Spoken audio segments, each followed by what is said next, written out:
Hello বন্ধুরা, good morning. কেমন আছো তোমরা? আশা করি খুব ভালো আছো। আর আমি কিন্তু ভালো নেই, কারণ আমি দু একদিন থেকে দেখতে পাচ্ছি আমার প্রোফাইলের রিচ, এঙ্গেজমেন্ট, ভিউজ অনেকটাই কমে যাচ্ছে। জানি না কি প্রবলেম হয়েছে আমার ফেসবুকের, মানে বুঝতেই পারছি না। এখানে কিন্তু আমি সারা দিন ফোন নিয়ে বসে থেকে ল্যাদ খাই।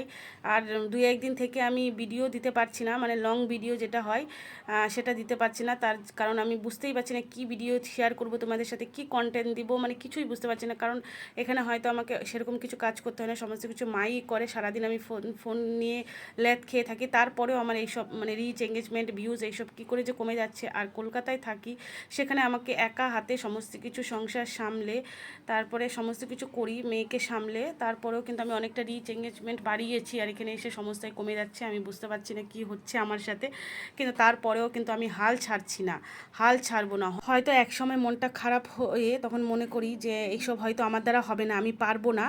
কিন্তু তারপরেও আমি উঠে দাঁড়াই যে না, পারবো, পারতে আমাকে হবেই। আর একটা কথা কি জানো, মানে ফেসবুকে আমি কাজ করতে এসে এটা বুঝতে পেরেছি যে ফেসবুকে সফলতা পাওয়া এতটাই সহজ না। যে কোনো কাজেই তোমার সফলতা পাওয়া কিন্তু এতটাই সহজ না, অনেকটাই কঠোর পরিশ্রম করতে হয় তার জন্য। আর ফেসবুকেও তাই, অনেকটাই পরিশ্রম করতে হবে। তো যাই হোক, অনেক কথাই তোমাদের সাথে শেয়ার করলাম। তো উঠা নামা নিয়েই আমাদের জীবন, এভাবেই আমাদেরকে চলতে হবে, কিছু করার নেই। তো তারপরে দেখলে সকাল সকাল রেডি হয়ে একদম চলে আসলাম মা বয়রা কালীবাড়িতে। দেখো আজকে খুবই ভিড় ছিল।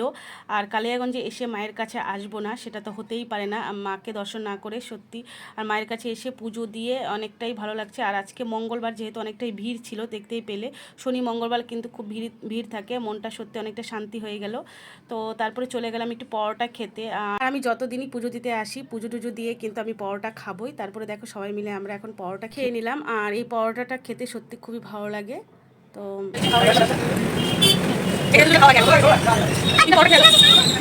কালিয়াগঞ্জের ওয়েদারটা কিন্তু আজকে মেঘলা মেঘলা, খুবই বৃষ্টি, মানে ঝিরিঝিরি করে বৃষ্টি হয়েছিল, সত্যি খুব ভালো লাগছিলো। তারপর চললাম বাড়িতে।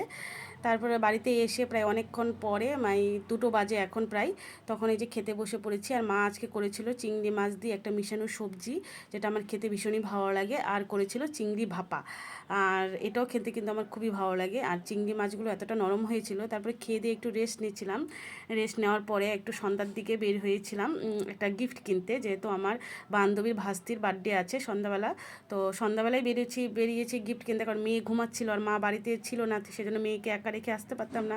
তার জন্য আর মেয়ের জন্য দেখো গিফটটা কেনা হয়ে গেছে। আর মেয়ের জন্য একটা রং পেন্সিল আর একটা বক্স নিয়ে নিয়েছি, যে ভেঙে গেছে। আর গিফটটা প্যাক করছে। আর সত্যি ব্যাগের দোকানে এসে এত ব্যাগ দেখছি, এত সুন্দর সুন্দর, আমার একটা ব্যাগ নিতে ইচ্ছা হলো। তাহলে এটা আমার পছন্দ হয়ে গেল, চোখে লেগে গেল, সেজন্য এটা আমি নিয়ে নিয়েছি। কেমন হয়েছে তোমরা একটু জানাবে, ঠিক আছে? তো তারপরে এসে দেখেছি, মানে কি বলো তো, মানে অনেকটা লেট করে এসেছি, সেজন্য মানে কেক টেক সমস্ত কিছু কাটা হয়ে গেছে। আমার মেয়েকে একটু তাড়াতাড়ি পাঠিয়ে দিয়েছে, আমি একটু লেটে এসেছি। আর তারপরে দেখো এই যে সবাই এখন খেতে বসে পড়ছে, আর আমিও মেয়েকে আমার খাইয়ে দিচ্ছি। মেয়েকে খাইয়েটাই তারপর আমি নিজেও খেতে বসে পড়েছি। তো আজকে তবে আসছি, আবার দেখা হবে নতুন একটা ভিডিওতে। ততক্ষণে তোমরা ভালো থাকো, সুস্থ থাকো। আর আমার ভিডিওটা যদি তোমাদের ভালো লেগে থাকে, লাইক কমেন্ট শেয়ার করে দিও, পাশে থেকো, ভালোবাসা দিয়ে যাও। টাটা।